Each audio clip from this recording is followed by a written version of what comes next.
நமஸ்காரம். திருக்குறள் வான் சிறப்பு குறள் எண் 14.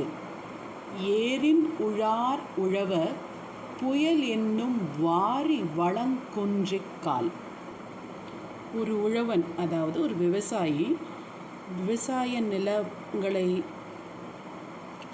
பண்படுத்துறதுக்காக என்ன செய்வாங்கன்னா,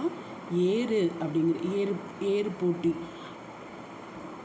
அதாவது கலப்பை நல்ல லாங்காக இருக்கும், ஒரு சைடில் ஷார்ப்பாக அப்படியே கிரவுண்டை அது நல்லா டிக் பண்ணி எடுத்துன்னு போகிற மாதிரி இருக்கும். அந்த ஏரை மாட்டில் பூட்டி அந்த வயலில் நல்லா 2-3 தடவை அதை உழ விடுவாங்க. அது என்ன செய்யும், கீழே இருக்கிற மண்ணை மேலே தூக்கி புரட்டி போடும், ப்ளஸ் சாயிலை நல்லா லூஸ் ஆக்கும். இந்த மாதிரி ஒரு மண்ணை செய்யணுன்னா கண்டிப்பாக அந்த மண்ணுக்கு நல்ல நீர்வளம் இருக்கணும்.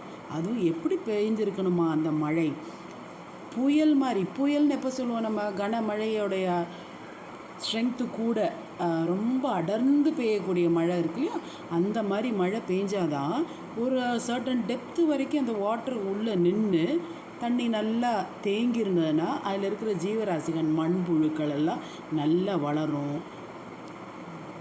இப்படி இயற்கையாகவே அந்த நிலத்தை ஃபர்டைல் ஆக்கும் இந்த மழையும் மழையை சார்ந்த ஜீவராசிகளும்.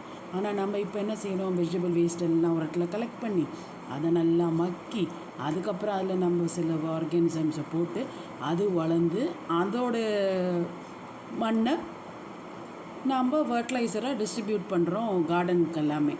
ஆனால் அந்த காலத்தில் பாருங்கள் எவ்வளோ சிம்பிளாக ஒரு லேண்டு ஃபர்டைல் ஆகிறதுக்குரிய வழிமுறையை சொல்லியிருக்கார் நம் திருவள்ளுவர். இப்படி அந்த கன மழையானது வாரி வழங்கலைன்னா உழவர்களால் உழவு ஏறுங்கிற அந்த இன்ஸ்ட்ருமெண்ட்டை பூட்டி உழவே முடியாது அப்படின்னு சொல்லுகிறார் நம் திருவள்ளுவர்.